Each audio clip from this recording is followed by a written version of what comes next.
Kalau kita berbicara tentang agama, maka agama itu sebenarnya tidak definitif. Agama dalam artian bahasa Indonesia agama gitu ya. Dalam artian yang sebenarnya agama secara bahasa itu antara mimpi dan kenyataan. Esok pagi sinar lagi mengunci hari, lampaui mimpi tetap membara. Cinta. Assalamualaikum warahmatullahi wabarakatuh.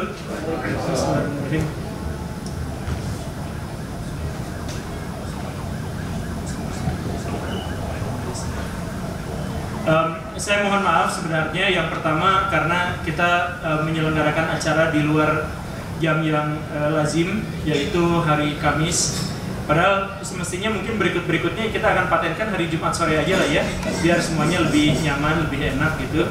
Itu yang pertama. Kemudian yang kedua, alasan untuk didatangkan hari Kamis itu karena ada yang pertama, ada seorang YouTuber yang berasal dari Garut dan minta pansos. Dan dia bisanya hari ini. Kemudian yang kedua, ada juga seorang YouTuber yang sudah sering masuk TV, tapi gara-gara sakit jadi gak jadi. Padahal sebenarnya ditarik ke acara hari Kamis itu ya alasannya adalah itu. Dan termasuk juga sebenarnya apa yang akan kita bahas hari ini, yaitu terkait dengan sejarah aliran-aliran dalam Islam, itu juga sebenarnya adalah pesanan dari orang-orang yang dimaksud itu. Jadi sekarang kita akan bahas itu saja. Jadi dan saya mohon maaf, sebenarnya latar saya bukan di bidang itu. Jadi sebagian besar apa yang saya tampilkan di YouTube itu juga bukan latar saya. Jadi itu sebenarnya lebih banyak curhatan. Tapi begini, apa di sini ada yang bukan Islam? Dulu pernah, Pak. Dulu pernah? Oh, ini teh mualaf Kang ini teh? Iya, yang di grup kan. Oh, sama iya. istri saya juga sama. Hah? Istri juga saya juga sama. Oh, gitu. Iya. Pantes sipit. Bukan berarti sipit kayaknya. Iya, itu rasis ya. Ya, jadi kita mulainya dari mana ya? Kalau kita misalkan berbicara tentang Islam, maka Islam itu adalah bukan salah satu, tapi agama yang paling memenuhi kriteria sebagai agama.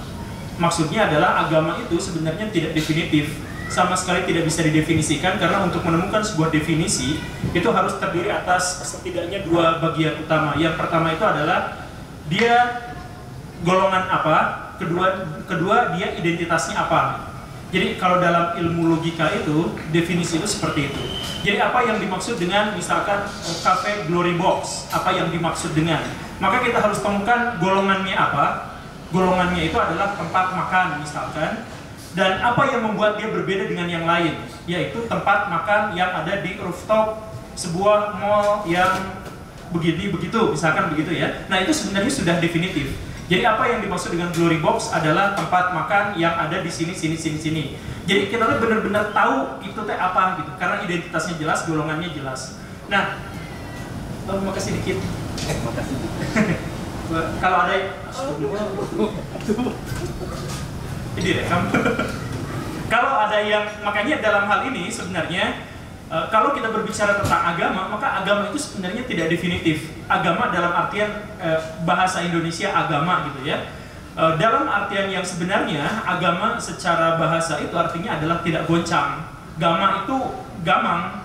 Jadi asal kata gamang itu diambil dari kata gama yang artinya gak jelas gitu, bingung, kacau, goncang. Tidak ada dalam satu ketentuan gitu. A itu artinya adalah tidak gitu. Jadi asusila artinya tidak memiliki sila yang baik. Su itu baik, sila itu tata krama gitu. Jadi asusila tidak memiliki sila yang baik gitu, atau tidak memiliki tata krama yang baik. Asu gitu, orang Jawa sering menyebut asu gitu. Asu itu artinya tidak baik. Dan hal yang semacam itu. Jadi agama artinya sebenarnya adalah tidak kacau. Tapi kalau tidak kacau itu apa? Nah, tidak kacau itu berarti harus teguh. Nah, teguh itu apa? Teguh di bidang apa? Teguh apanya yang teguh? dan lain sebagainya, apakah teguh dalam kebaikan atau kejahatan. Nah, maka definisi agama itu bahkan dalam sudut pandang etimologinya saja, bahasanya saja, itu sebenarnya sudah tidak definitif. Apalagi kalau misalkan kita masuk ke dalam sudut pandang istilah gitu.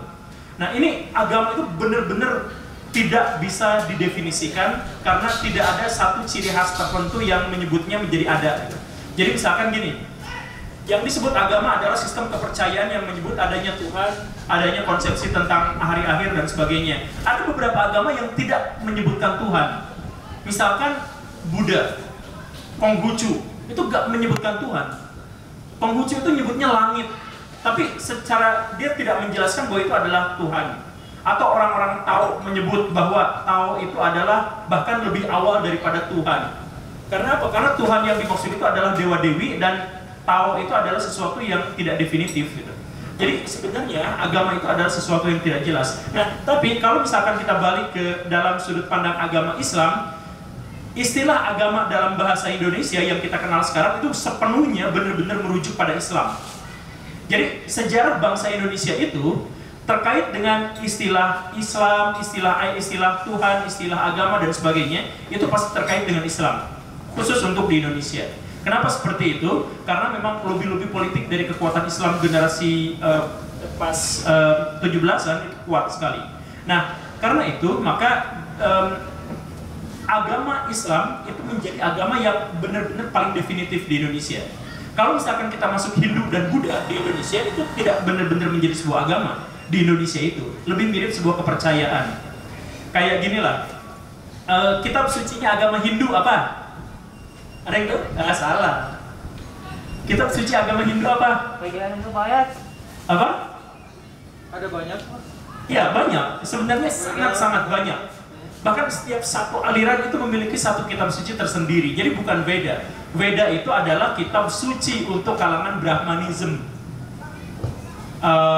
Cikal bakal Hindu, dan itu kemudian dirubah di zaman Upanishad, kemudian itu dirubah lagi sampai zaman sekarang. Sehingga kalau misalkan kitab suci Hindu dianggap sebagai Veda, datang ke Bali, tanya siapa yang punya Veda, hampir tidak ada. Bahkan pecalang-pecalangnya, bahkan ini pedande-pedandenya itu gak ada. Nah, kenapa harus definisi agama itu benar-benar khas Islam di Indonesia? Ya karena memang yang tadi lobby politik itu. Nah, tetapi terkait dengan Islam sebagai agama, justru Islam itu adalah agama di zaman sekarang yang paling tidak memiliki bentuk, alias benar-benar terbalik dari ide paling dasarnya. Jadi terbalik itu misalkan seperti apa? Seperti yang sering saya jelaskan di banyak sekali video, bahwa Islam itu adalah agama yang paling tidak mungkin dibuat sekuler, paling nggak mungkin, dan fitrahnya nggak bisa dibuat sekuler. Kristen itu bisa dibuat jadi sekuler, bisa. Karena apa? Karena seluruh ajaran Alkitab itu tidak berisi tentang kehidupan sosial atau kehidupan pemerintahan. Kalau misalkan kita baca Upanishad, kita baca Veda dan sebagainya, kita terbuka sekali kemungkinan dan kesempatan untuk menjadi sekuler, karena di situ tidak ada dalil-dalil atau ayat-ayat terkait dengan kehidupan. Nah, ini kebalik dengan Islam, di mana 99% dosa dalam ajaran agama Islam itu urusannya duniawi. Dosa yang terkait dengan Tuhan itu cuma satu, musyrik. Selainnya zina, membunuh, mencuri, riba, apalagi ngomongin orang, gibah gitu, semuanya itu terkait masalah sosial. Benar ya?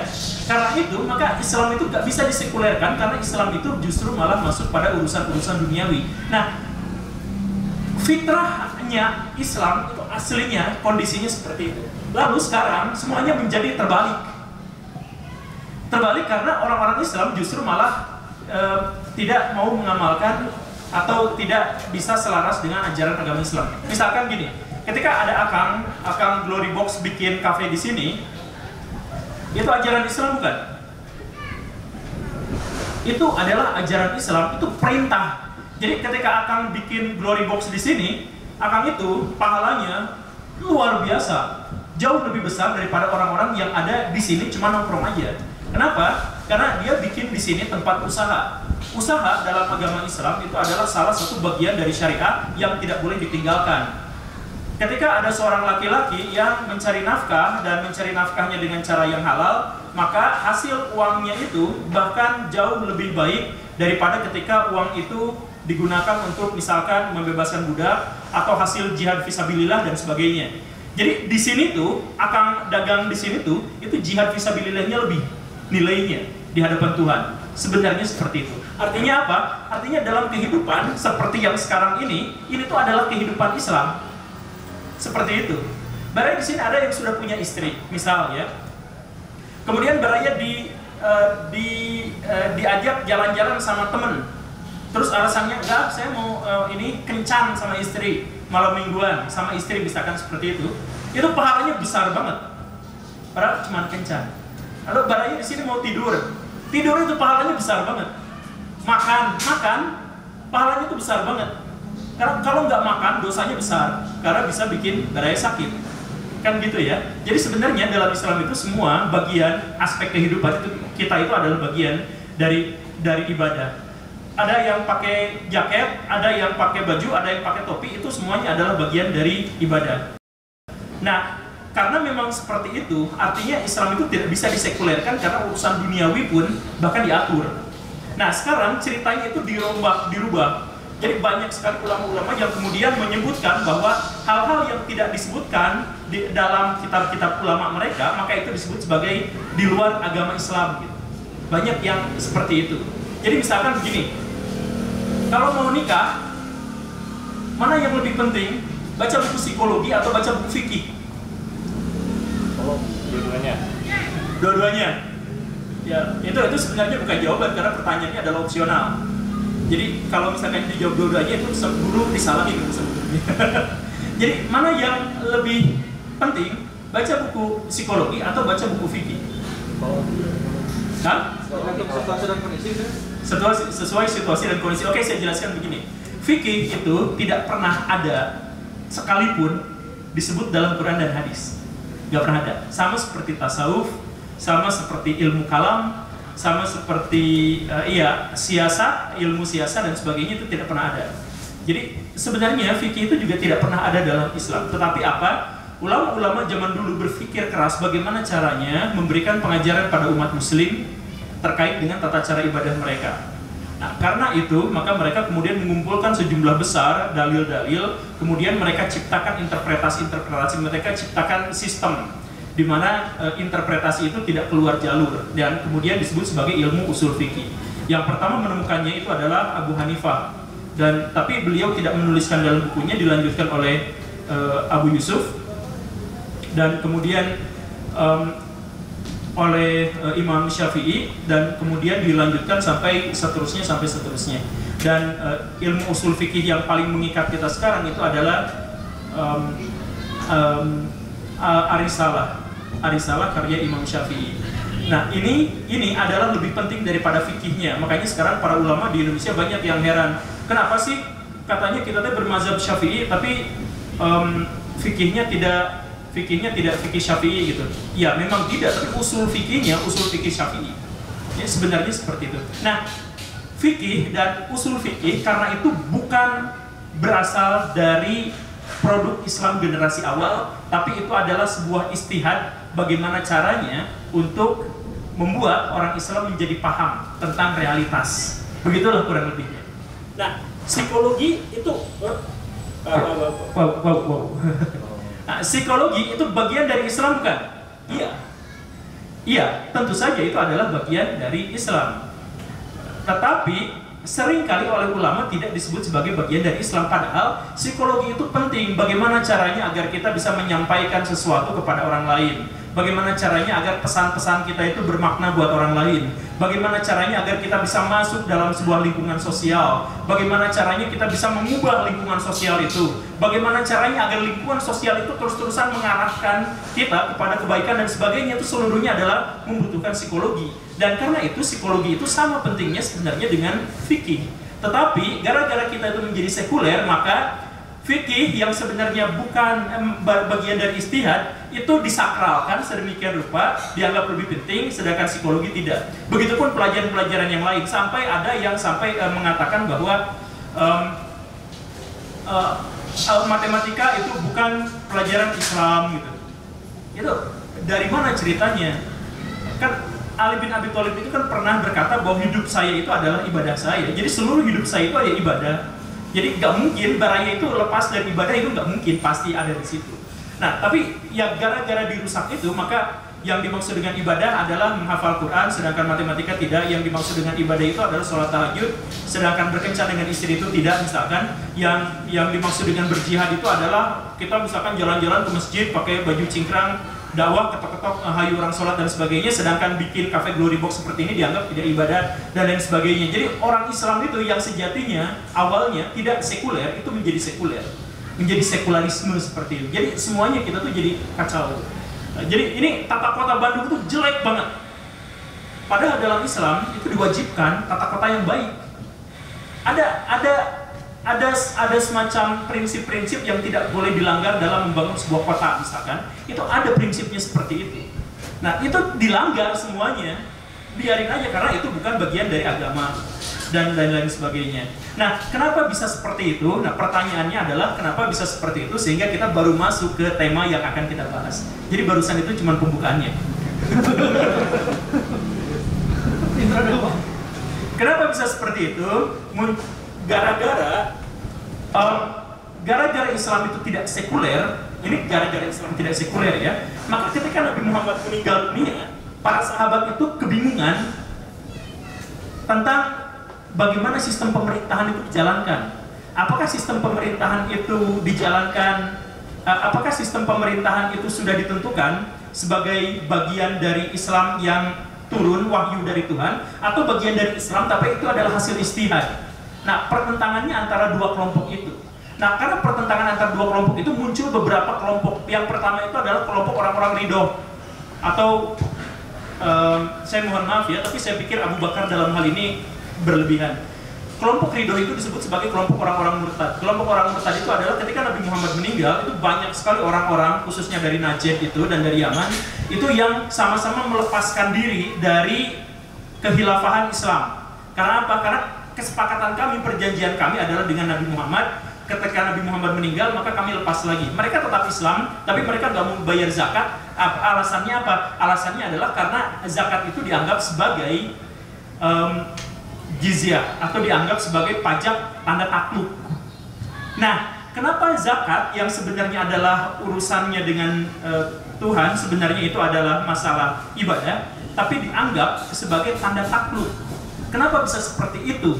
Karena masyarakat pada waktu itu masih bingung apakah ajaran Islam itu sekuler atau tidak. Kalau misalkan sekuler artinya terpisah, berarti zakat itu adalah tanda takluk. Tapi ada yang mengatakan itu bukan, sehingga tetap harus bayar zakat. Nah, orang-orang Islam yang baru masuk Islam, yang masuk Islamnya itu setelah perjanjian, setelah perang, apa itu namanya? Pokoknya mah setelah Khalid bin Walid masuk Islam, setelah perang Hunain. Nah, setelah perang Hunain terjadi, kan orang-orang banyak yang masuk Islam. Nah, banyak di antara mereka yang mengira bahwa masuk Islam itu karena mereka ditaklukkan. Mengiranya seperti itu. Nah, karena bingung pada waktu itu, karena seluruh agama di dunia pada waktu itu adalah sekuler, memisahkan kehidupan akhirat dengan kehidupan dunia. Ketika Nabi Muhammad datang, Nabi Muhammad merevolusi semuanya. Ketika ada orang-orang yang berusaha baru masuk Islam, mereka belum mendapatkan dakwah yang sebenarnya, maka mereka kacau. Ada yang keluar dari jamaah, mereka masih berislam tapi keluar dari jamaah. Nah, keluarnya mereka dari jamaah ini diinterpretasikan oleh sebagian sahabat sebagai kemurtadan. Makanya di masa awal-awal itu ada perang melawan ini, di mana Khalid bin Walid kemudian menjadi salah satu tokoh paling utama dan paling sentral dalam peperangan. Kan ya begitulah ya, ceritanya sebenarnya masih panjang, tapi kebingungan itu memang sudah muncul dari awal. Nah, kebingungan ini kemudian ditambah lagi dengan kemunculan orang-orang yang menghancurkan, dan ini menjadi kelompok yang sangat dominan di dunia Islam, yaitu kelompok orang-orang yang menganggap bahwa seluruh kehidupan kita itu bukan hanya terkait dengan agama, tapi terkait dengan tauhid. Jadi sedikit-sedikit ditauhidkan, sedikit-sedikit. Mereka itu disebut sebagai kelompok Khawarij, atau mereka sendiri sebenarnya mengaku dirinya sebagai kelompok Khawarij. Jadi misalkan begini, Ini saya mohon maaf ya, tapi misalkan kemarin ada orang yang mengatakan seperti ini. Deddy Corbuzier itu masuk Islam, itu masuknya lewat jalur liberal, gak pas itu. Makanya orangnya kayak gitu liberal sampai sekarang. Ada ya? Ada. Saya mohon maaf ya, ada yang mengatakan seperti itu.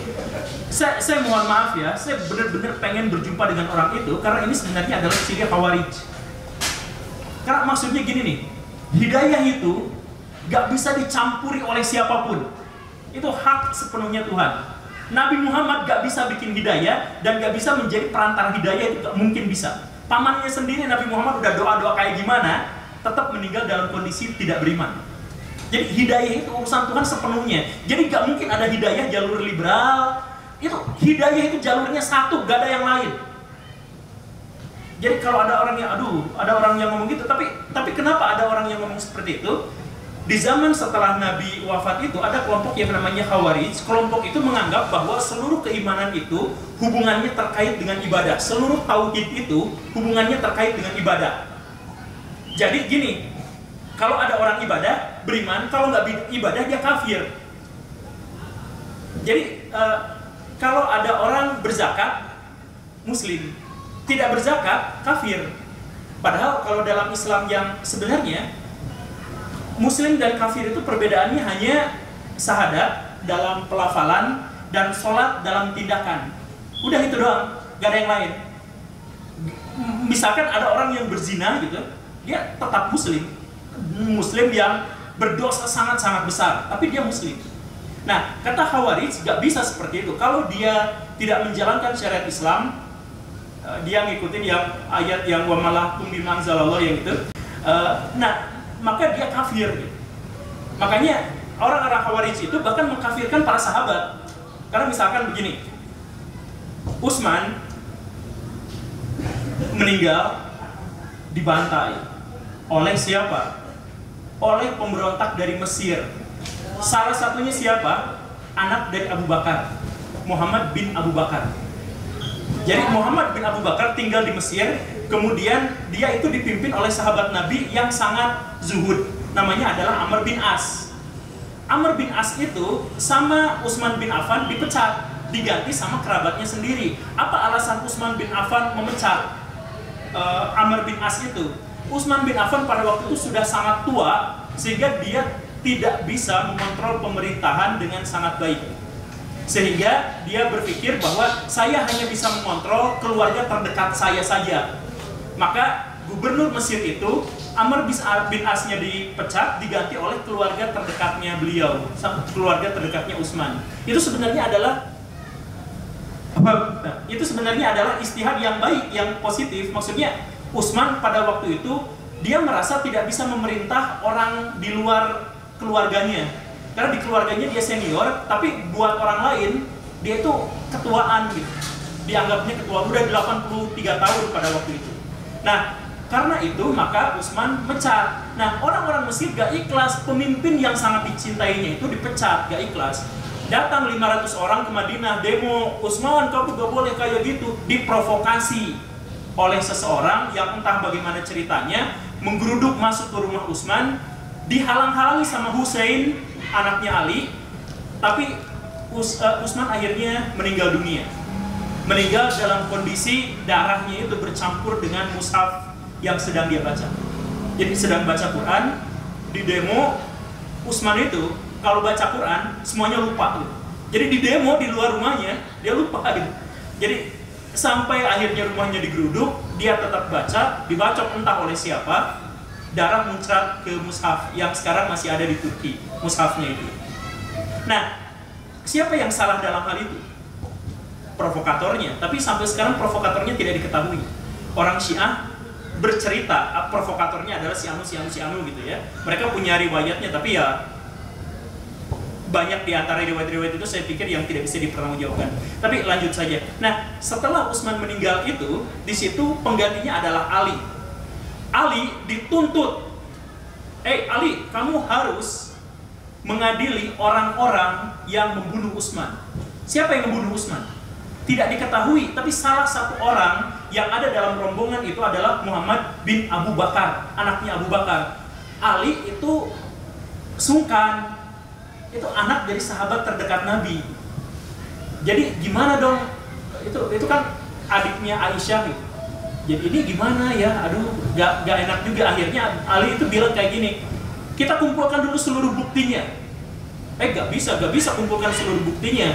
Jelas sudah ada pemberontakan itu, 500 orang itu kita ambil, kita hukum kisos. Siapa yang mengatakan hukum Ali itu hukum, siapa yang mengatakan pembunuh Utsman itu harus dihukum kisos? Muawiyah bin Abu Sufyan. Siapa yang pada waktu itu menolak? Ali bin Abi Thalib. Ali bin Abi Thalib mengatakan kita mediasi aja. Kita bikin pengadilan, tapi pengadilannya mediasi, bukan untuk menghukum, karena kita belum tahu siapa yang jadi penjahatnya di sini. Siapa yang belum ada provokatornya di sini. Nah, siapa di antara yang benar? Muawiyah yang menuntut untuk mengadili pembunuh Utsman, atau Ali yang berusaha untuk mencari dulu siapa sebenarnya pembunuh Utsman? Mana di antaranya yang salah? Apapun jawabannya, ya tidak ada di antara mereka yang jawabannya itu ngasal gitu. Kan dua-duanya punya argumentasi yang kuat kan? Ali mengatakan bahwa kita cari dulu pembunuhnya. Muawiyah mengatakan Utsman itu kerabat saya, jangan ditunda-tunda. 500 orang itu tampilkan di muka pengadilan, sidang satu-satu, kan begitu. Nah, dua orang ini sama Khawarij dianggap kafir. Kenapa? Karena Ali mengatakan bahwa Ali dianggap kafir karena dia tidak menegakkan syariat Islam. Kenapa tidak menegakkan syariat Islam? Karena kalau ada yang membunuh harusnya dibunuh lagi, kata orang-orang Khawarij. Muawiyah dianggap kafir juga. Kenapa dianggap kafir? Karena dia menentang Khalifah Ali. Jadi siapapun yang melakukan dosa, maka dia menjadi kafir. Itu adalah pernyataan dari Khawarij. Maka sahabat Nabi semuanya dikafir-kafirkan. Begitu. Nah, jadi intinya apa? Tauhid itu menurut mereka bisa hilang kalau perbuatannya di luar Islam.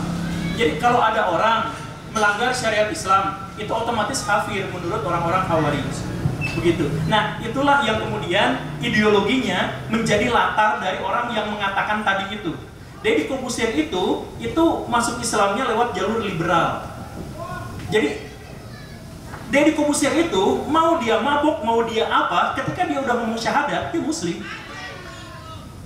Dosa besar, tapi dia muslim gitu.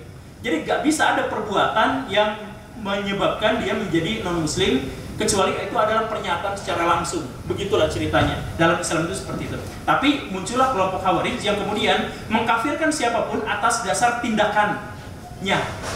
Atas dasar tindakan. Kalau misalkan begini berarti kafir, kalau begitu berarti kafir, dan sebagainya. Sahabat Nabi juga kafir karena tidak sesuai dengan pendapatnya. Maka Khawarij itu pada akhirnya habis karena sesama mereka bantai-bantaian.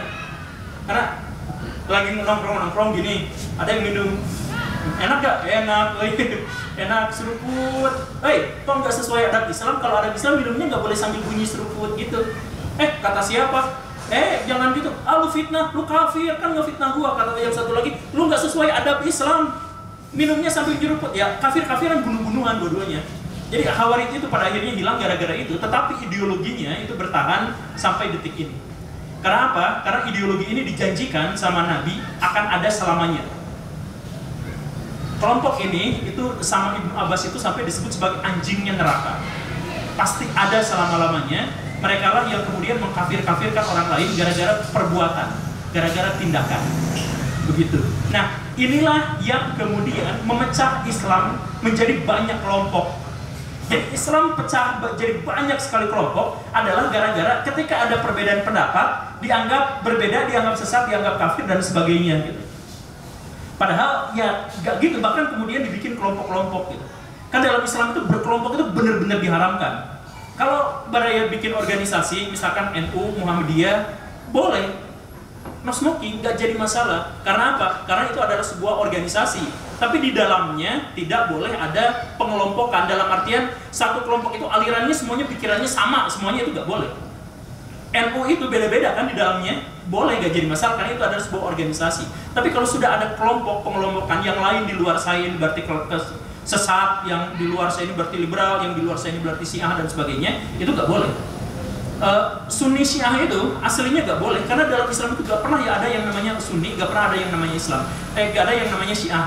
Tapi gara-gara yang tadi itu, gara-gara Khawarij itu muncul, makanya dalam seluruh buku kalam, dari yang kitab kuning sampai yang ditulis sama sarjana barat, semuanya menyebut bahwa kelompok ilmu kalam pertama atau perintis ilmu kalam pertama itu adalah Khawarij. Karena mereka lah orang atau pihak pertama yang membuat Islam itu menjadi satu iman sama dengan satu perbuatan atau satu agama, gitu.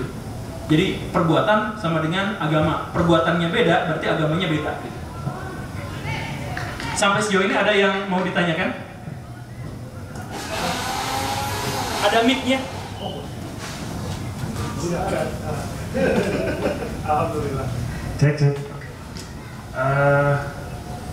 Sejauh dari pemaparan Kang Guru. Iya, Kang Gembul. Iya, ya sama aja sih. Banyak apa ya, ilmu baru, penjelasan baru yang jujur baru saya dengerin. Nah, sejauh ini saya kepikiran ada 2 pertanyaan. Yang pertama, saya baru dengar yang namanya ilmu kalam. Nah, mohon dijelaskan lebih lanjut, lebih jauh. Itu yang pertama. Yang kedua, tentang Khawarij ini. Jujur soal sejarah atau histori yang tadi Usman digeruduk, yang itu ya, terjadi sebuah pemberontakan dan lain-lain, jujur saya baru dengar. Dan itu cukup membelalakan mata saya, kaget gitu. Terus di mana diduga salah satu pelakunya adalah anak dari sahabat juga, di mana Ali sebetulnya kan menantu dari Nabi juga kan, jadi dilematis lah gitu ya. Tentang kisah, sekelumit kisah itu jujur saya baru dengar.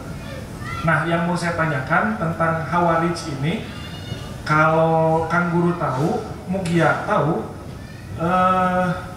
tadi sempat sedikit kesentil dibahas.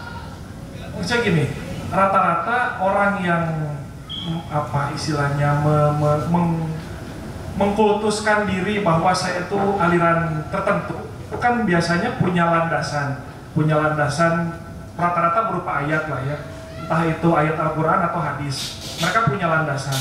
Nah, tadi sedikit sama Kang Guru sedikit udah kesentil, mereka tuh landasannya salah satunya yang tadi disebutkan ayatnya. Cuman saya pengen itu dibahas sedikit lebih mendalam.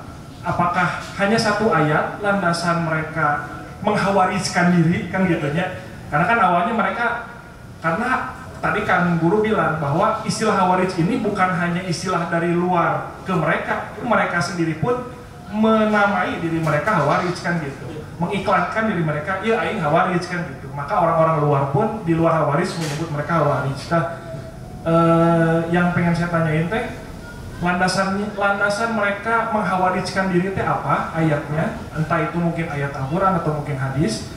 Terus yang bikin saya makin penasaran, mereka teh terindikasi sebutlahnya lahir di mana si Khawarij ini, si aliran Khawarij ini lahirnya di mana? Pasti di dataran Arab, cuma di sebelah mana? Terus kalau pergerakannya seperti apa kan tadi sudah kasih tahu lah ya, bahwa di masa itu jumlah masanya habis, cuman ideologinya tetap remains ya, tetap ada gitu. Karena ideologi yang sudah pernah lahir itu nggak akan pernah mati gitu. Suka ada aja gitu orang-orang random yang meneruskan ideologi tersebut gitu. Nah, jadi kesimpulannya yang mau saya tanyakan, satu tentang ilmu kalam. Yang kedua tentang Khawarij tadi, landasan mereka mengkhawarijkan diri itu apa? Terus landasan ayat maksudnya ya. Terus lahirnya di mana sih si Khawarij ini? Gitu. Itu aja. Terima kasih. Nuhun. Ada yang mau ngasih jawaban dulu? Di sini ada yang tahu apa itu ilmu kalam?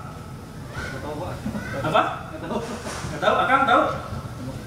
Jadi gini ceritanya, kalau di antara Baraya ada yang mengaku kami itu adalah kelompok Ahlus Sunnah wal Jamaah.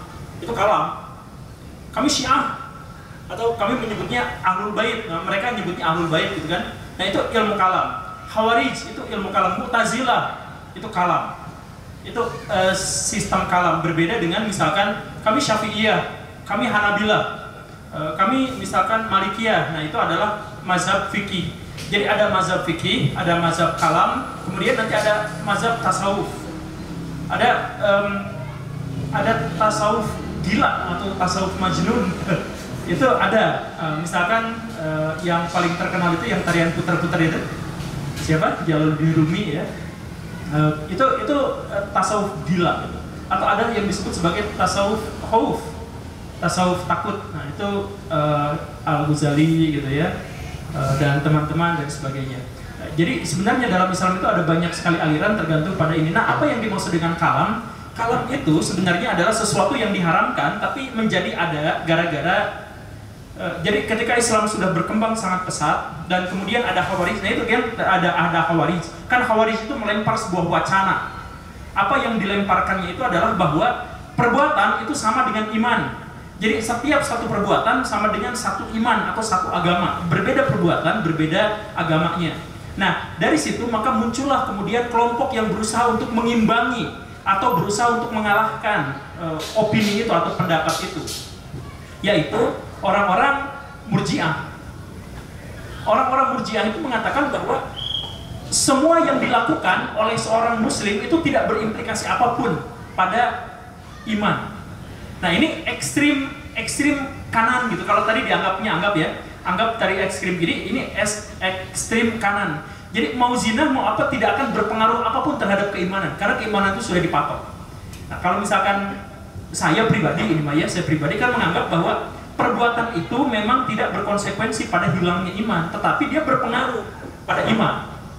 Jadi iman itu bisa naik dan turun kan? Sebenarnya di dalam Al-Quran itu disebut iman itu bisa naik dan bisa turun. Dan bisa naik dan turun itu tergantung pada perbuatan, tapi itu gak bisa menyebabkan keluarnya. Nah, dua kelompok itu berantem. Dagdikdung gitu berantem ya. Nah kemudian dua aliran ini setelah berantem itu disatukan oleh satu kelompok namanya kelompok Mu'tazilah. Kelompok Mu'tazilah itu kemudian memunculkan sebuah istilah yang namanya manzilah baina manzilatain, posisi di antara dua posisi. Jadi maksudnya kalau ada orang yang benar-benar jahat, maka dia itu dia tidak disebut kafir, tapi dia juga tidak bisa disebut beriman, tapi dia disebut sebagai fasik. Ada kan dalil di dalam Al-Quran yang isinya fasik gitu. Nah fasik itu adalah orang yang kelewat berdosa tapi gak keluar dari ajaran agama Islam, maka dia disebut sebagai fasik. Manzilah manzilatain, gitulah. Ya, yang istilah Mu'tazilah itu seperti itu. Jadi Mu'tazilah itu pada waktu itu berusaha untuk mempersatukan. Kan biasa ya kalau dalam dialektik Karl Marx itu adalah ada tesis, antitesis, sintesis gitu ya. Di mana-mana pasti seperti itu. Belanda menguasai Indonesia, dilawan sama pejuang, sintesisnya jadi Indonesia berdiri gitu. Ya seperti itulah dan semuanya. Nah ini Mu'tazilah itu muncul seperti itu. Tapi ketika Mu'tazilah muncul itu, Mu'tazilah itu sebenarnya dipengaruhi oleh perdebatan-perdebatan melawan orang-orang Kristen khususnya. Jadi orang Kristen pada waktu itu adalah orang, jadi saya jelaskan ya, orang-orang Islam pada waktu Mu'tazilah berdiri itu adalah orang-orang Islam yang sudah tinggal di Baghdad, sudah tinggal di Kufah, sudah tinggal di Basrah, sudah tinggal di Irak secara keseluruhan. Irak pada waktu itu dipenuhi oleh orang-orang atau filosof-filosof Kristen, karena di dunia Kristen filsafat dibantai oleh Kaisar Justinianus. Kaisar Justinianus ini mengharamkan filsafat untuk orang-orang Kristen. Maka filosof-filosof Kristen kabur ke dunia Islam, ngajak debat, ngajak ribut, debat teologi. Nah, perdebatan teologis itu kemudian memunculkan pendekar-pendekar Islam yang kemudian namanya adalah Mu'tazilah. Tapi Mu'tazilah itu karena dia terlalu banyak perdebatan dengan orang-orang Kristen, maka mereka terjebak pada pembahasan tentang Tuhan. Misalkan gini, Allah duduk di atas arsy atau ada di mana-mana. Ketika disebutkan di dalam Al-Quran wujud Allah atau wajah Allah, hadaplah dirimu kepada wajah Allah gitu, misalkan yang seperti itu. Atau dimanapun kamu memandang maka di situ ada wajah Allah gitu. Ini wajah itu beneran ada atau tidak gitu. Karena orang-orang Kristen pada waktu itu adalah orang yang terbiasa membicarakan masalah teologi dan ngajak debat. Dan pada waktu itu baik dinasti Umayyah maupun dinasti Abbasiyah itu adalah dinasti yang mempersilahkan perdebatan agama. Bahkan seminggu sekali diadain diskusi agama. di sisi khalifah, yang Buddha, yang apa itu ini. Nah, tapi ada debat-debat liar gitu, bukan di YouTube, tapi debat liar di jalanan, di mana-mana gitu. Nah, maka muncullah kelompok Mu'tazilah yang menjadi kebablasan karena mereka jadi ikut-ikutan membahas tentang sifat Allah. Sampai akhirnya mereka memunculkan gagasan bahwa Al-Quran itu makhluk. Kenapa Al-Quran itu makhluk? Karena disebutkan, sesungguhnya kami menurunkan Al-Quran. Misalkan ya, kami menurunkan Al-Quran di bulan Ramadan, misalkan yang seperti itu. Kata Mu'tazilah, segala sesuatu yang diturunkan itu pasti makhluk. Kan diturunkan, benar ya? Nah, kata Mu'tazilah, maka Al-Quran itu makhluk. Begitu. Karena apa? Karena kalau misalnya di dunia ini segala sesuatu, kalau tidak makhluk, kholik. Kalau bukan makhluk, pasti Tuhan. Gak ada di dunia ini yang bukan itu gitu. Jadi segala sesuatu kan ciptaan Tuhan, benar ya? Ada nggak sesuatu tapi bukan ciptaan Tuhan? Ada nggak? Ada, Tuhan sendiri. Jadi konsekuensinya cuma dua. Kalau misalkan disebut Al-Quran makhluk, bukan. Kalau disebut bukan makhluk, maka dia disebut Tuhan. Kalau Quran disebut Tuhan, maka Tuhannya jadi dua, maka menjadi musyrik. Maka kata Mu'tazilah adalah menjadi orang-orang musyrik bagi siapapun yang mengatakan bahwa Al-Quran itu adalah makhluk. Begitu. Maka Mu'tazilah itu di bawah pimpinan Al-Ma'mun dan kemudian Al-Mutawakil, Al-Mu'tasim, nggak bener, Al-Mutawakil, maaf ya, Al-Mutawakil bi Amrillah tahun 833 Masehi itu kemudian bikin sebuah tes. Semua ulama dites dengan satu pertanyaan, Al-Quran itu makhluk atau bukan? Kalau nyebutnya makhluk, ditendang, dianggap bukan ulama, bahkan dibunuh. Salah satu yang menjadi korban pada waktu itu adalah Ahmad bin Hambal, murid dari Imam Syafi'i. Ahmad bin Hambal itu ditanya, kamu Al-Quran makhluk atau bukan? Kata Ahmad bin Hambal, ini jawaban yang penting ya, jawaban penting dalam tradisi ilmu kalam. Al-Quran makhluk bukan? Kalam Allah. Karena di dalam Al-Quran disebut bahwa sesungguhnya Al-Quran itu adalah kalam Allah. Kata Mu'tazilah, iya, emang kalam Allah. Tapi kalam Allah itu makhluk atau bukan? Kalau kalam Allah disebut makhluk, maka dia menjadi Kristen. Karena Isa itu adalah kalam Tuhan dan dia statusnya Tuhan dalam agama Kristen. Karena Mu'tazilah udah kemakan dengan perdebatan dengan orang-orang Kristen, maka siapapun yang menyebut bahwa Al-Quran itu adalah kalam Allah, maka dia menjadi musyrik atau dia menjadi fans Kristen. Gitu. Kata Ahmad bin Hambal, Al-Quran bukan. Dia gak jawab. Karena Ahmad bin Hambal itu dia tidak akan menjawab kecuali ada dalilnya. Jadi karena dia itu adalah ulama salaf gitu. Jadi ulama yang benar-benar strict banget sama hadis sama Quran gitu. Jadi kalau gak ada Quran dan hadis dia gak mau jawab. Mu'tazilah pakai otak, pakai akal karena terbiasa debat. Jadi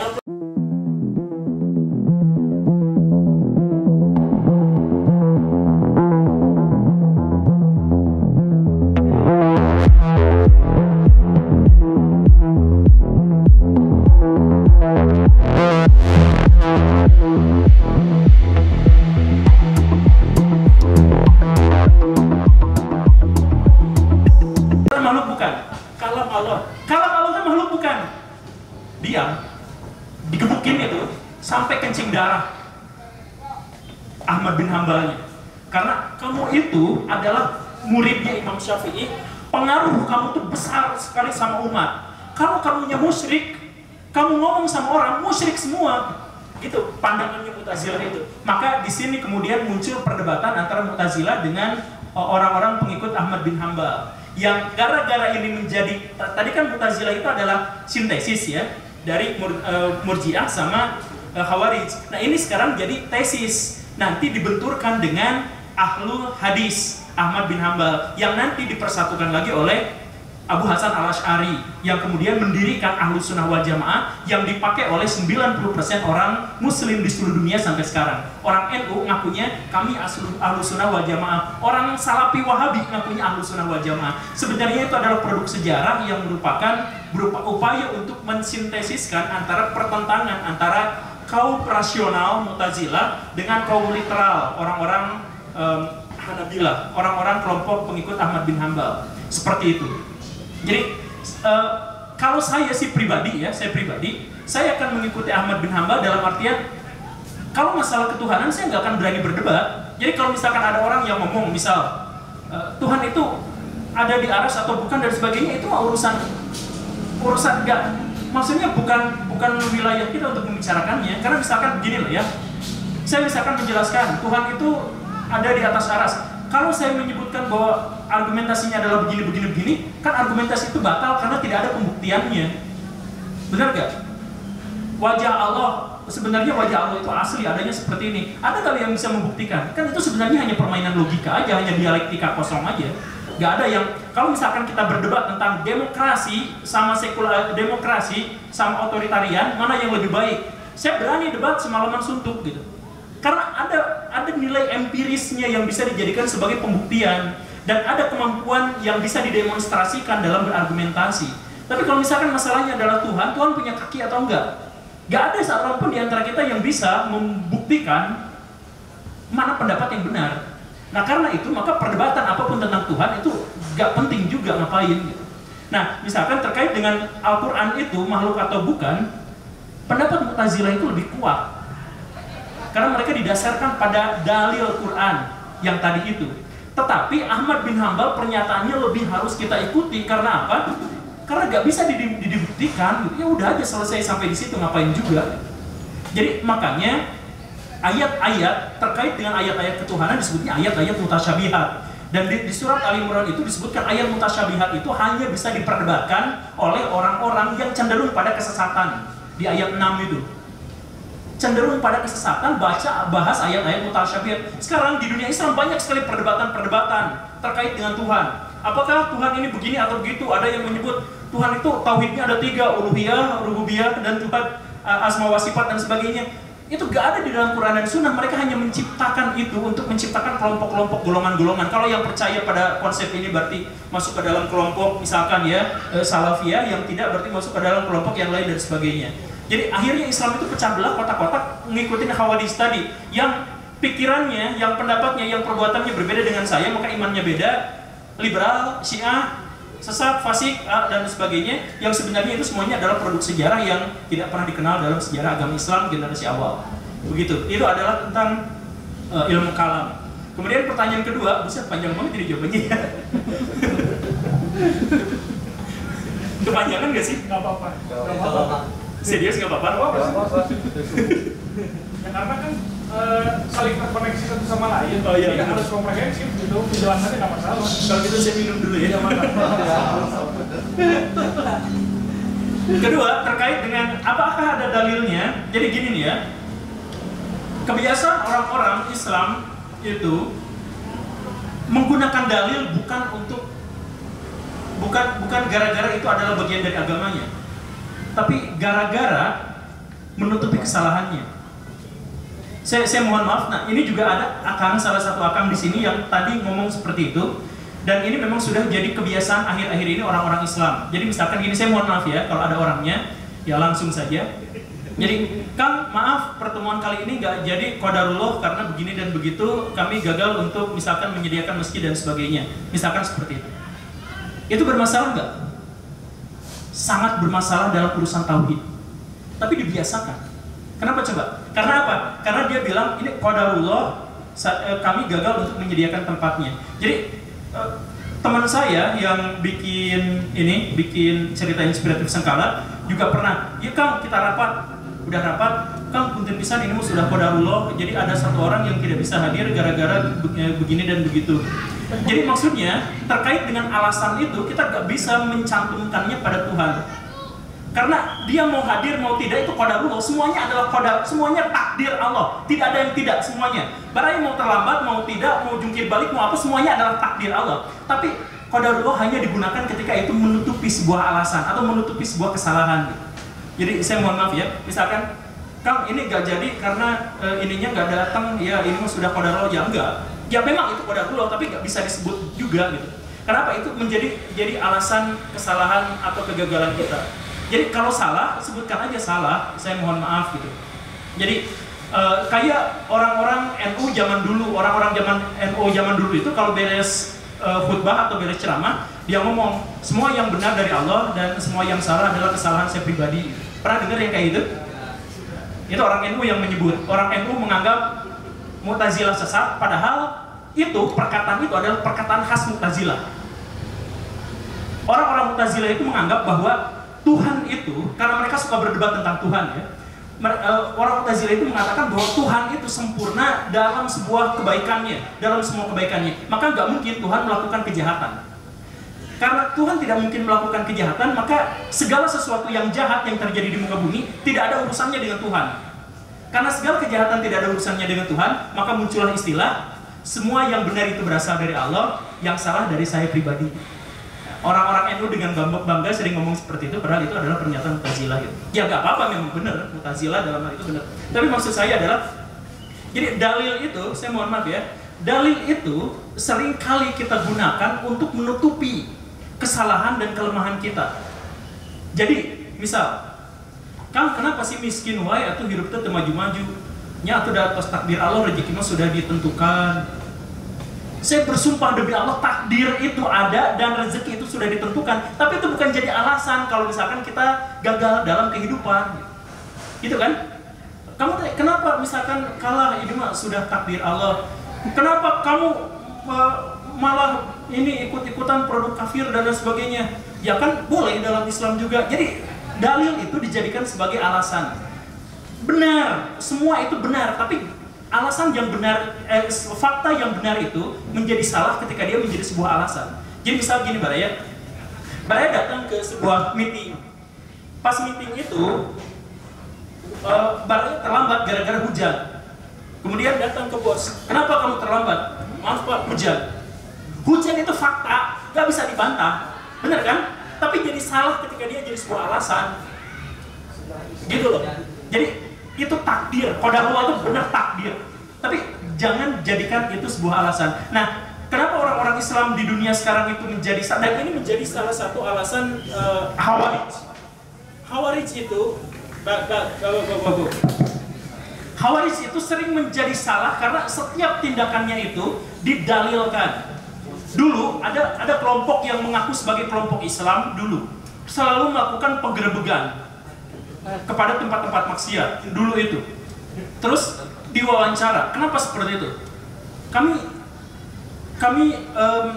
Kami melakukan ini sebenarnya adalah karena yang kami lakukan bukan kekerasan, tapi ketegasan.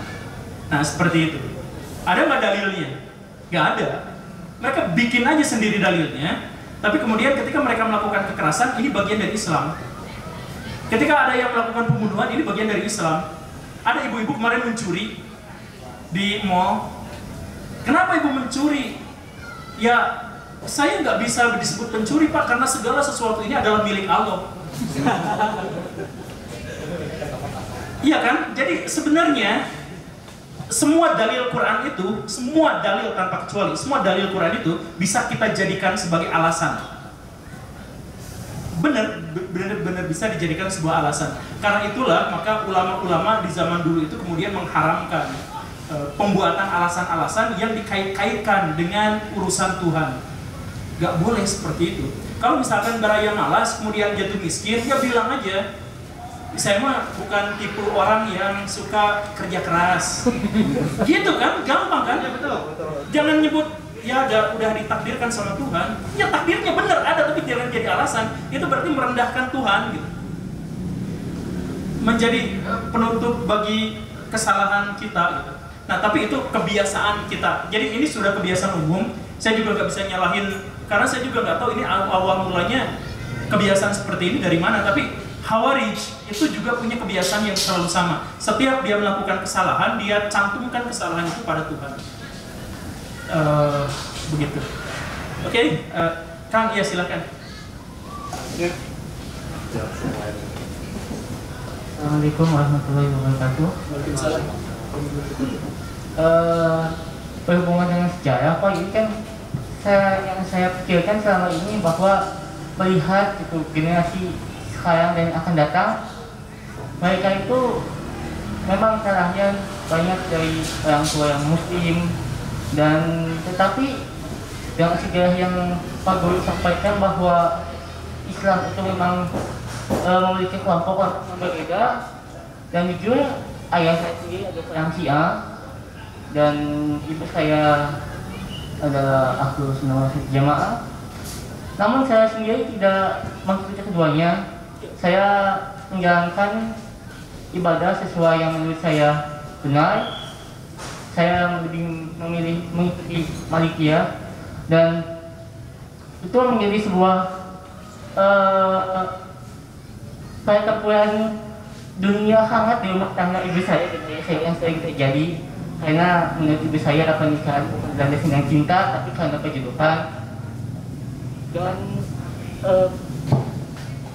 banyaknya kelompok-kelompok seperti ini, apakah menurut Pak Guru generasi yang akan datang masih akan melandasi kehidupan mereka dengan agama? Karena beberapa teman saya ada yang mengaku mereka itu tersudutkan karena agama Islam dikit-dikit mengkafirkan, kamu ini kafir, gak sesuai dengan agama, karena memang kelompoknya ada yang seperti itu. Sementara di generasi anak muda zaman sekarang mereka tidak terlalu tidak terbiasa dengan terikat dengan sesuatu hal yang seperti itu. Sekalinya mereka melakukan ibadah yang menurut mereka benar, mereka langsung dikafirkan, ditambah juga banyaknya perbedaan. Pertanyaan saya satu, generasi sekarang dan seterusnya apakah masih bisa menerima Islam dengan latar belakang Islam yang kelompok-kelompoknya berbeda? Terima kasih. Ya, kesulitannya memang masalahnya di situ, karena misalkan gini, Gus Baha, Pak Habib Rizik, Quraisy Shihab, siapa lagi itu? Pokoknya orang-orang yang itu masing-masing sudah punya pengikutnya. Jadi kalau misalkan ditanya tentang satu hal, dia akan ikut satu pendapatnya gitu. Saya sering ngomong bahwa kalau misalkan ada kesulitan, kembali pada Quran dan Sunnah, baca aja Quran, baca aja Sunnah, ada jawabannya insya Allah. Tapi kan kemudian orang-orang itu menutupi diri dengan mengatakan bahwa tapi kan Al-Quran itu gak bisa ditafsirkan oleh sembarang orang. Padahal Al-Quran itu ada sekitar 12 ayat yang menyebut bahwa Al-Quran itu mudah, dibaca oleh siapapun bisa, dan dipahami oleh siapapun bisa. Penafsir Islam yang paling terkemuka itu adalah Ibnu Jarir At-Tabari.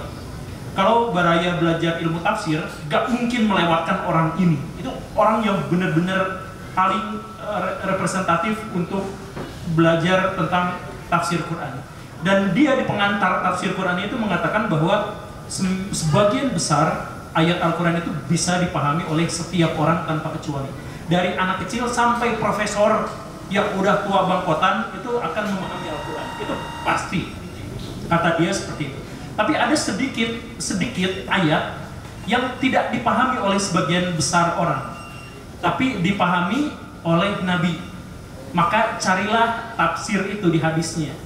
Dan ada lebih sedikit lagi ayat di dalam Al-Quran yang tidak bisa dipahami, bahkan Nabi sendiri tidak paham apa artinya. Kayak alif lam mim yang kayak gitu, itu gak ada artinya. Nabi juga gak menjelaskan artinya apa. Jadi ya itu gak dibiarkan aja. Tapi kan ayat-ayat itu adalah ayat-ayat yang jumlahnya sangat sedikit. Sebagian besar ayat itu bisa dipahami. Jadi kalau misalkan Baraya kebingungan tentang Islam, kembali pada Quran dan Sunnah saja, udah selesai di situ. Baraya baca kitab Bukhari, Muslim, insya Allah sudah ada terjemahannya. Baraya baca Quran, insya Allah sudah ada terjemahannya. Kalau yang belum bisa bahasa Arab, baca saja seperti itu. Kalau Baraya bingung, baru tanya pada ulama. Sekarang dibalik. Kalau ada ini, nanya pada ulama satu kelompok tertentu, nanya ulama pada satu kelompok tertentu, bagaimana cara dia menafsirkan Al-Quran. Nah, masalahnya tuh di situ. Padahal di dalam Al-Quran sudah jelas-jelas di garis bawahi berulang-ulang, kalau ada perselisihan di antara kalian, kembalilah pada Quran dan Sunnah. Tapi sekarang kembalilah pada ulama masing-masing. Jadi akhirnya perpecahan itu tidak bisa selesai-selesai begitu. Makanya perpecahan itu diharamkan, wala tafaroku gitu. Jadi gak boleh berpecah belah, itu gak boleh. Makanya Muslim itu akan terpecah menjadi 72 golongan. Hanya satu yang selamat, 73 golongan, hanya satu yang selamat. Selamat yang mana yang selamat itu? Yaitu al-jamaah. Al-jamaah itu artinya apa? Yang tetap ada dalam jamaah. Artinya dia tidak bikin kelompok, tidak masuk pada kelompok. Yang benar itu yang gitu. Jadi pendapatnya boleh beda-beda, yang penting dia ada dalam satu kesatuan. Itu pendapat yang benar itu gitu. Jadi Islam akan terpecah menjadi sekian-sekian. Ya, yang selamat itu yang mana? Yang tetap ada dalam satu jamaah atau dalam redaksi yang lain yang tetap ada dalam yang mengikuti sunnah Nabi dan para sahabatnya. Sunnah Nabi dan para sahabatnya itu apa? Para sahabat itu beda-beda pemikirannya, tapi mereka tetap ada dalam satu kesatuan. Kalau misalkan contohnya gini lah, Umar itu paling berani menginterpretasikan dalil, paling berani. Bahkan beberapa sahabat, itu Abu Zar, itu Bilal, itu marah-marah sama Umar karena dianggap terlalu liar menerjemahkan Al-Quran. Anaknya Ibnu Umar itu bener-bener tekstual, gitu, bener-bener tekstual. Jadi misalnya gini ya, kalau Baraya lihat hadis-hadis yang diriwayatkan oleh oleh Ibnu Umar, itu benar-benar tekstual. Jadi misalkan gini, suatu kali Nabi lewat dari perjalanan di sini ke sini, ada pohon, kemudian Nabi muter di situ sekali, entah karena nyari sesuatu gitu, entah apa gitu, pokoknya mah gitu. Nah sama Ibnu Umar, kalau Ibnu Umar lewat situ, muter juga di situ. Saking tekstualnya gitu. Umar berkebalikan dengan itu. Saking berkebalikannya sampai Umar itu pernah bertanya, apakah engkau ini Nabi atau bukan? Ketika mengajukan satu pendapat gitu, itu kan sampai digebrak itu sama Abu Bakar. Abu Bakar yang baik itu ngegebrak Umar gara-gara itu. Ya tapi dua karakter yang berbeda, sangat-sangat berbeda itu adalah bapak dan anak. Bapaknya gak berubah pikiran sampai meninggal, anaknya tetap tekstual sampai meninggal. Artinya apa? Mereka berbeda-beda dan seluruh ulama sepakat bahwa para sahabat itu berbeda-beda, tapi mereka ada dalam satu kesatuan. Begitu kan? Nah, sunnahnya itu adalah seperti itu. Jadi kalau mau ngikutin jalan yang selamat, itu adalah jalan yang ditempuh oleh para sahabat. Di antaranya adalah mereka berbeda pendapat tapi ada dalam satu kesatuan. Begitu. Dan mereka harus ada dalam satu jamaah yang sama. Jadi misalkan nggak apa-apa dari NU, Persis, Muhammadiyah. Misalkan saya di sini ada orang yang mengatakan bahwa merokok itu nggak boleh, misalkan haram. Ada yang mengatakan boleh-boleh saja, no smoking itu mah dan sebagainya. Ya beda pendapat itu tidak menghasilkan satu ketentuan bahwa yang satu itu kafir atau yang satu fasik atau yang satu munafik dan sebagainya. Istilah kafir, munafik, fasik dan sebagainya itu adalah istilah Allah saja yang tahu. Soal hati, kecuali orang itu sudah mengatakan secara langsung, sudah menyatakan gua kafir sekarang, gua murtad sekarang, itu boleh. Kalau misalkan orang itu tidak, maka tidak boleh. Nah ini kafir itu ini nih. Tahu? Apa? Ini cover. Iya, kata cover dalam bahasa Inggris itu sebenarnya diambil dari kata bahasa Arab yang artinya kafir, menutup. Cover itu penutup. Jadi discover, jadi membongkar kekafiran, membongkar penutupnya gitu. Jadi ikutlah di Discovery Channel. Biar dia kafir. Bercanda. Pak, saya juga mau bertanya, Pak. Waduh. Sorry, saya dengar apa ya? Iya. Assalamualaikum, Pak Guru. Waalaikumsalam. Udah nggak aneh sih saya dengan perbedaan karena saya sendiri kan dulu dari keluarga Katolik kan, dan keluarga-keluarga banyak yang Kristen. Terus ada juga dengar. Ada juga kakak angkat saya yang Ortodoks. Ortodoks loh. Nah, cuman gini Pak Guru, saya sendiri masuk Islam itu prosesnya panjang, nggak semudah yang dibilang orang gitu kan, nggak lama. Saya dengan istri itu lama gitu. Tapi memang yang pertama kali belajar Islam itu saya gitu kan melalui jalur Salafi.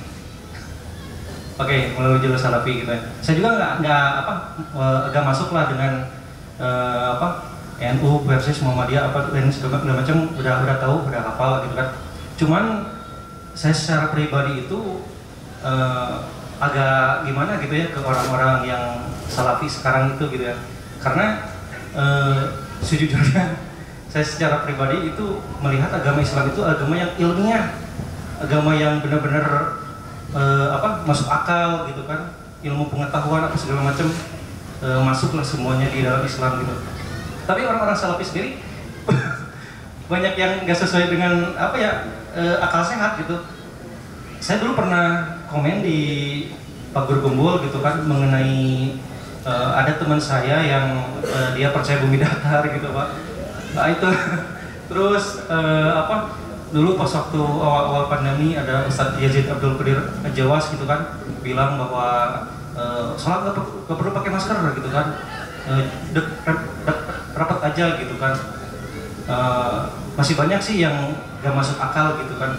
Tapi saya sendiri melihat bahwa mereka itu memang karena masih muda mungkin ya, tapi guru-gurunya masih bagus kalau menurut saya mah gitu kan. Ustadz Yazid udah tua. Iya betul. Enggak, maksudnya yang muda-mudanya, yang muda-muda yang itu yang apa ya, yang santri-santri mungkin ya, betul. Nah terus saya sendiri melihat sekarang gitu ya, mungkin ada di sini orangnya gitu ya. Saya pernah nanya ke orang itu tapi nggak dibalas gitu. Itu saya jujur kesel banget gitu. Tapi di grup di grup aktif gitu kan. Ini ya, maksud saya gini gitu. Kenapa apa ya terlalu fanatik ke kelompoknya masing-masing ya? Sampai orang-orang Salafi juga ada yang bilang bahwa Ustadz Adi Hidayat itu sesat karena membolehkan bioskop gitu kan ya. Gitu. Nah saya sendiri sih apa ya sekarang udah menjaga jarak sama orang-orang yang Salafi karena saya rasa saya tuh pengen berpikiran berpikir mandiri, tapi mereka tuh terlalu otoriter gitu, harus gini gitu. Tapi kalau saya lihat masih guru-gurunya enggak gitu kan gitu. Terus saya juga lihat memang ada juga yang muslim yang nggak disiplin gitu kan ya. Terus yang telat gitu ya dengan alasan-alasan segala macam, termasuk Pak Guru. Pak Guru datang jam 4 lebih Pak. Oke, udah segitu aja lah pertanyaan saya. Bagaimana Pak Guru menanggapi semua ini Pak Guru? Waalaikumsalam. Punten kalau saya telat. Emang bener tadi saya telat ya? Iya Pak. Iya gitu? Iya. Saya nggak tahu. Punten saya nggak tahu. Ya udah salah pencet. Kalau itu saya minta maaf. Qadarullah. Jadi gini, soal Salafi. Jadi gini nih, kalau misalkan ada di antara baraya yang mengatakan bahwa ini orangnya Salafi jadi gini. Salah satu yang membuat kita menjadi berkelompok-kelompok adalah ketika kita dan mereka mengidentifikasi kita itu sebagai kelompok apa. Jadi gini nih, di antara Salafi itu ada yang baik, ada yang jahat, ada yang ketat, ada yang tidak, ada yang mengkafirkan, ada yang tidak dan sebagainya. Makanya istilah Salafi itu hilangkan saja karena tidak ada dalam Islam. Generasi awal Islam disebut generasi salaf, ya benar, tapi nggak ada yang namanya salafi, itu nggak ada yang seperti itu. Jadi kelompok liberal, kelompok Syiah itu nggak ada semuanya. Di orang Syiah itu ada yang mengkafirkan sahabat, ada yang tidak gitu. Ya karena itu hilangkan aja yang namanya Syiah itu. Jadi maksudnya kita fokus pada perbuatan. Jadi maksudnya gini, kalau ada orang yang misalkan mengkafirkan orang lain, kita lupakan dulu kelompoknya, dia karena perbuatan itu salah, perbuatannya salah. Sisanya kita nggak tahu benar atau salah.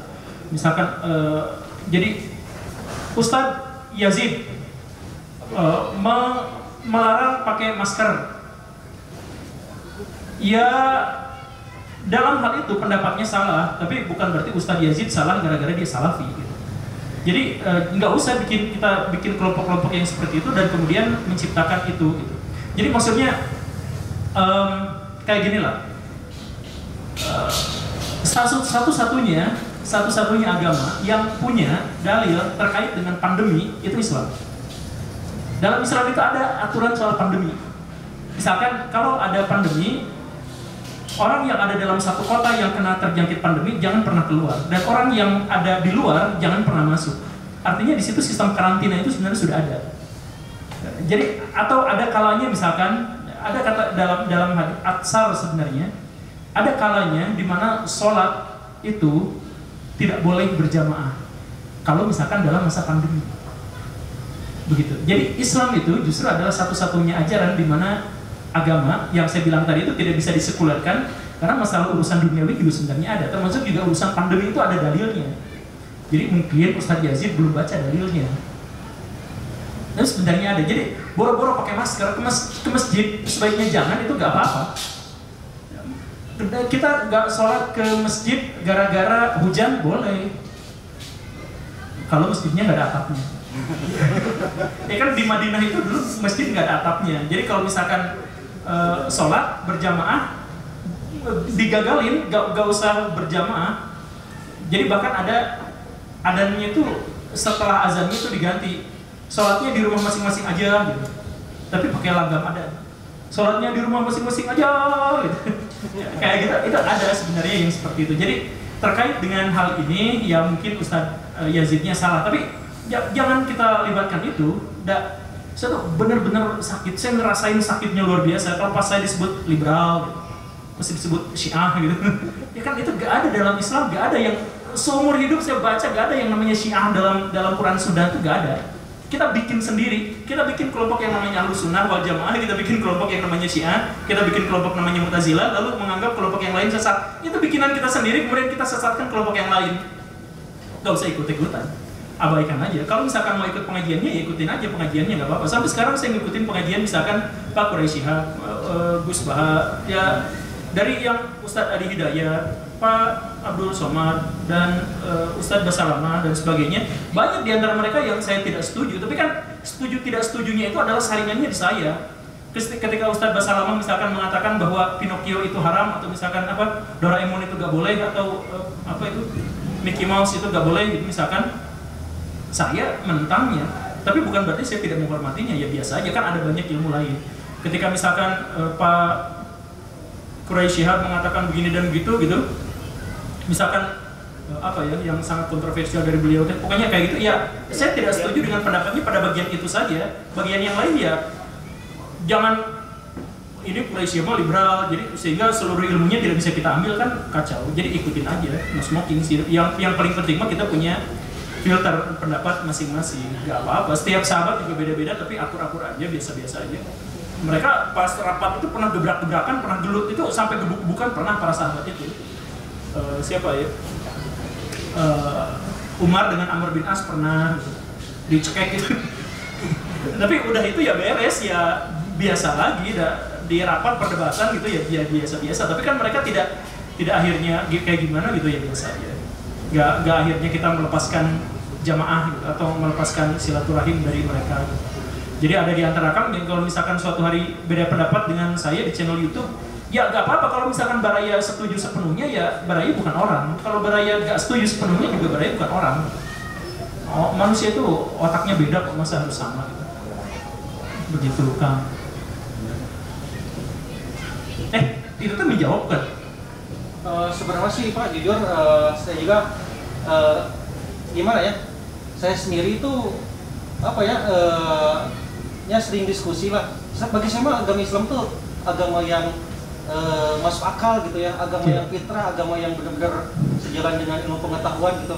Tapi mereka tuh kayak kalau misalkan ada dalil sama logika, dahulukan dalil gitu kan, gitu Pak. Jadi seolah-olah jadi kayak menutup diri saya untuk lebih ini gitu Pak, lebih terbuka dengan yang lain. Nah, kalau dirasa itu akan membahayakan Baraya sendiri dalam hal pikiran, ya kalau misalkan mau ditinggalkan ya silakan.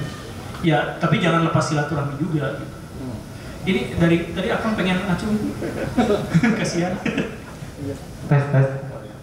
Jadi saya jadi keingetan cerita bapak saya ya. Jadi bapak saya itu tuh dulu pas masih zaman rajanya kan kalau lah gitu. Sebenarnya Islam yang dia peluk tuh udah Islam yang benar atau enggak gitu kan. Sehingga dia tuh masuk ke pengajian misalkan NU, Muhammadiyah, sampai ke Syiah juga dia pernah masuk gitu ke pengajian.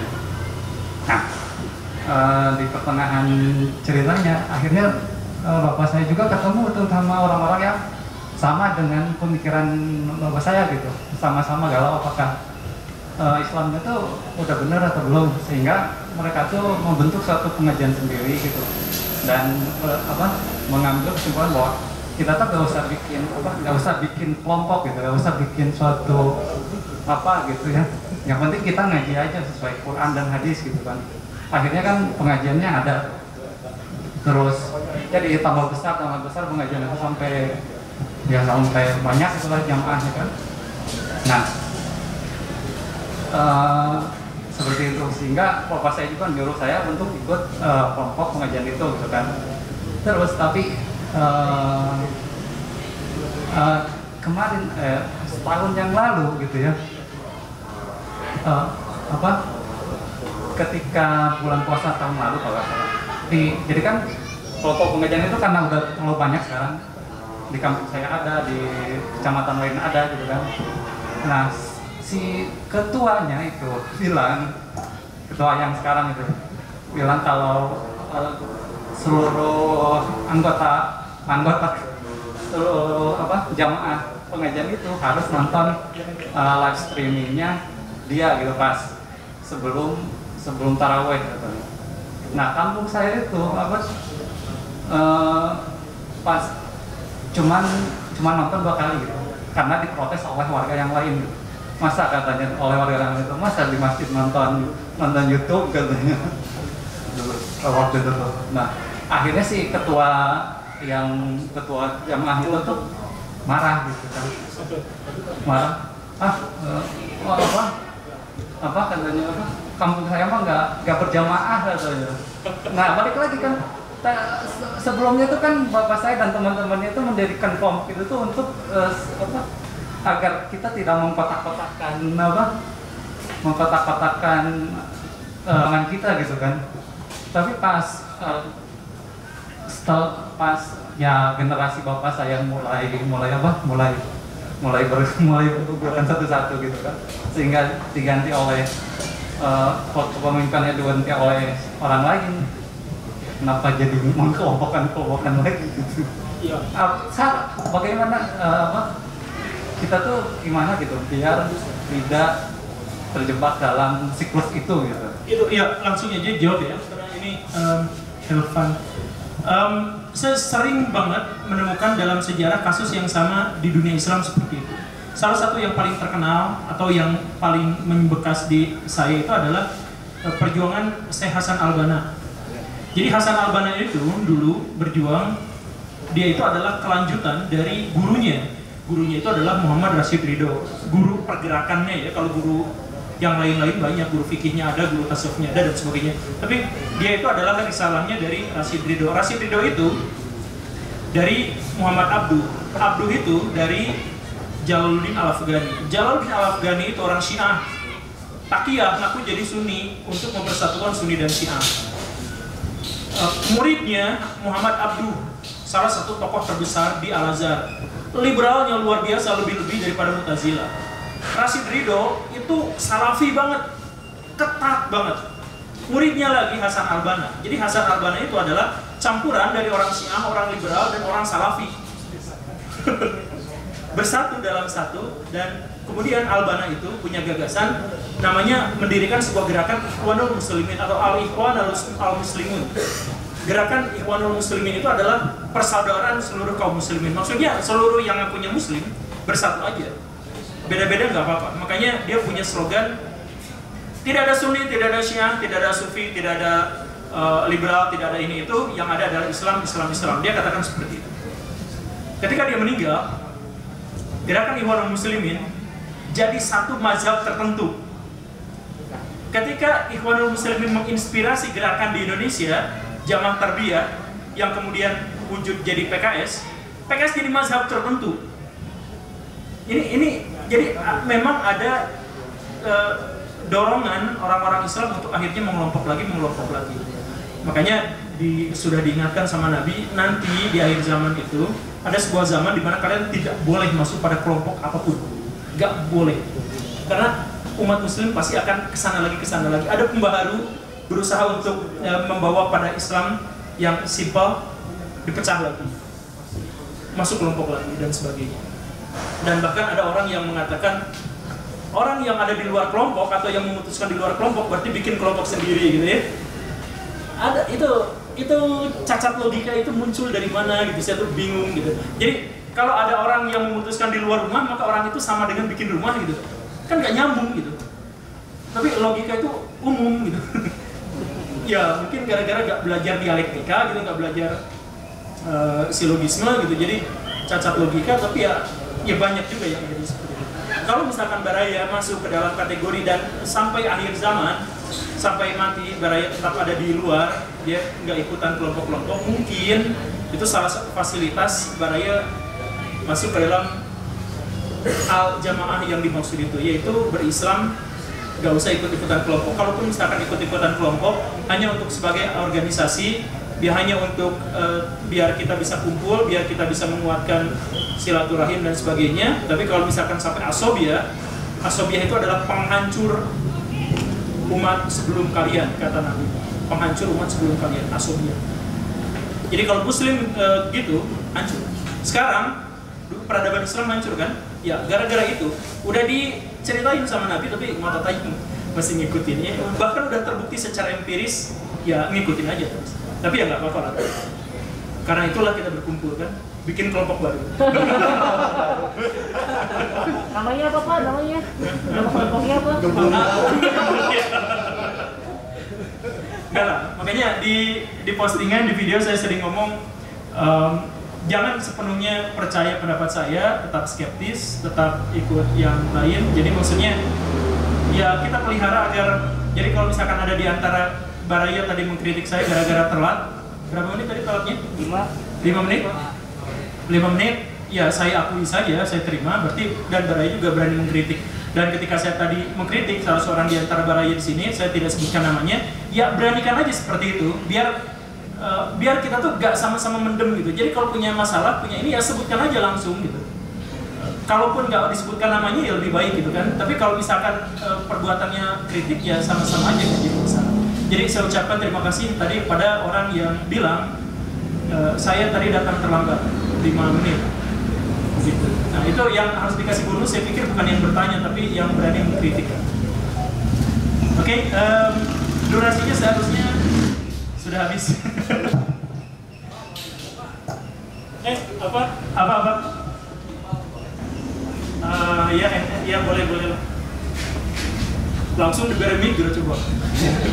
Jauh Pak. Halo.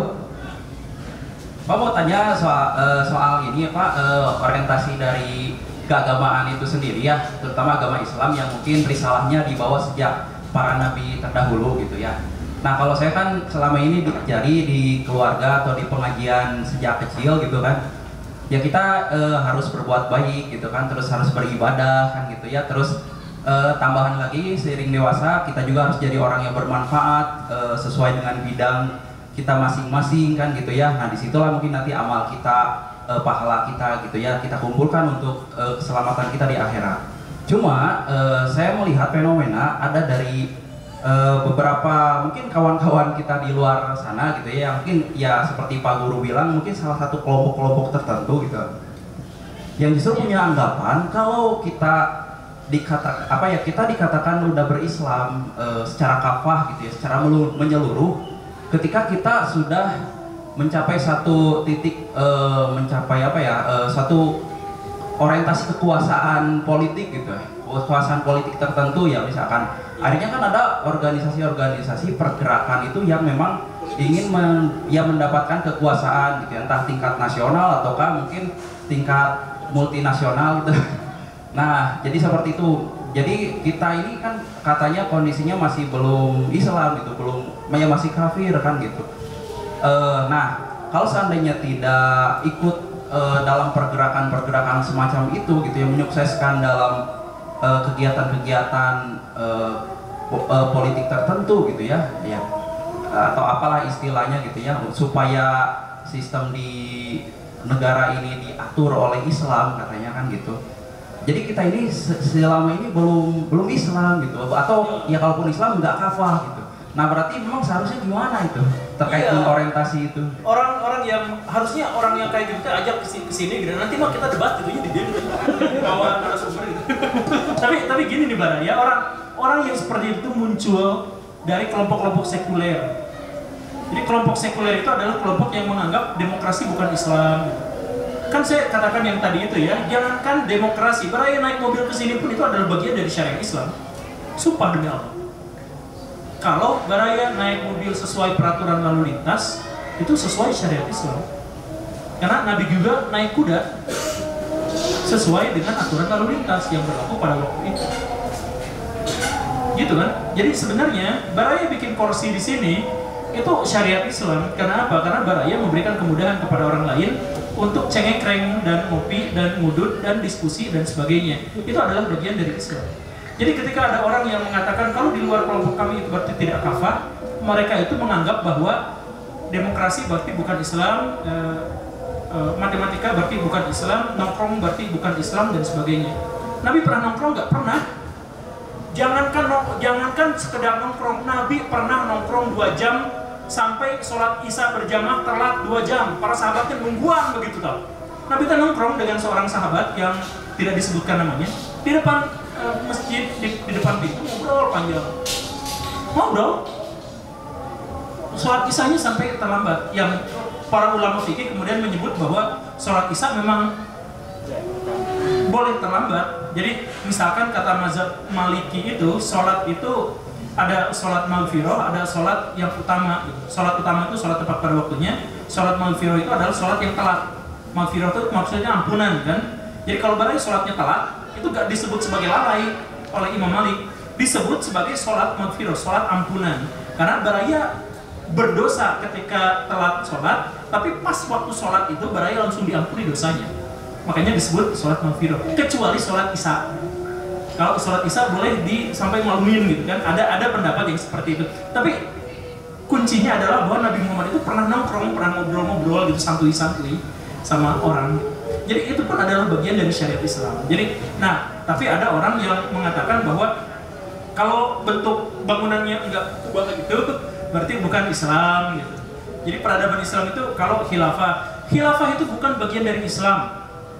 Khilafah itu adalah kebudayaan Persia yang dianut sama orang Islam. Kenapa? Karena orang Islam membutuhkan kepemimpinan. Jadi yang paling penting itu adalah umat ada dalam satu kesatuan. Bentuknya seperti apa? Pada waktu itu para sahabat berijtihad mengikuti pendapatnya, mengikuti Ibnu Muqaffa, yang pendapat itu juga sebenarnya ditentang oleh seluruh imam mazhab. Jadi kekhilafahan itu ditentang sama Imam Malik dan ditentang sama Abu Hanifah. Imam Malik sampai mengatakan, Imam Malik itu mengatakan tidak boleh berontak pada khalifah, tidak boleh. Tapi ketika ada yang memberontak pada dinasti Umayyah, saya diamkan. Jadi nggak ngelarang, nggak menyuruh, saya diamkan. Maksud saya diamkan itu aslinya apa? Aslinya dia kan nggak setuju sama kekhalifahan, tapi di sisi lain dia tidak boleh memberontak pada khalifah. Makanya dia diamkan. Jadi maksudnya apa? Ulama-ulama mazhab saja tidak setuju dengan sistem kekhilafahan. Kenapa ada yang memaksakan bentuk sistem kekhilafahan? Yang paling penting itu adalah kesatuan umat dalam satu kesatuan. Apakah bentuknya nanti kekhilafahan atau apa dan sebagainya, itu boleh. Makanya di dalam Quran dan Sunnah, kembali pada Quran dan Sunnah yang selalu saya tekankan, di dalam Quran dan Sunnah itu gak pernah ada ketentuan bahwa kekhalifahan itu adalah sistem pemerintahan, gak ada. Khalifah itu hanya disebutkan dalam 2 kali di dalam Al-Quran, yang dua-duanya itu terkait dengan perwakilan dan terkait dengan perwalian. Adam adalah khalifatullah, wakil Tuhan di muka bumi, Jadi istilah khilafah itu bukan istilah pemerintahan, apalagi konsep sistem pemerintahan begitu. Tetapi kalau misalkan ada orang yang mengatakan seperti itu, ya sok-sok aja. Kalau misalkan mau silaturahim, ya silaturahim aja. Sampai sekarang saya sahabat terdekatnya itu adalah orang itu, orang Hizbut Tahrir yang ideologinya tetap ada walaupun organisasinya dibubarkan. Begitu. Ya gitu aja lah menurut pendapat saya. Tidak puas ya, tapi harus diakhiri ya, punten. Saya menjawab pertanyaan terakhir juga barusan benar-benar terburu-buru. Saya mohon maaf ya karena waktunya sudah. Tadi saya terlambat 5 menit katanya, tapi saya kompensasinya adalah 18 menit. Biar gak disalahin. Oke, kalau misalkan ada lagi yang mau ditanyakan dan sebagainya, ya mungkin kita tunda di episode selanjutnya, di obrolan selanjutnya. Akang yang ini, yang di depan ini juga katanya mau ada yang kajian ya Kang ya di masjidnya. Kalau misalkan mau ya gabung ke Akang ini gitu, atau kita ke Cimahi yang dulu pernah. Kalau tidak terlalu jauh dari sini, Akang punya kesempatan, ada waktu luang dan ada kemauan. Saya buka kajian di beberapa tempat, nanti disampaikan insyaallah. Terima kasih ya, semoga bermanfaat. Assalamualaikum warahmatullahi wabarakatuh. Antara mimpi dan kenyataan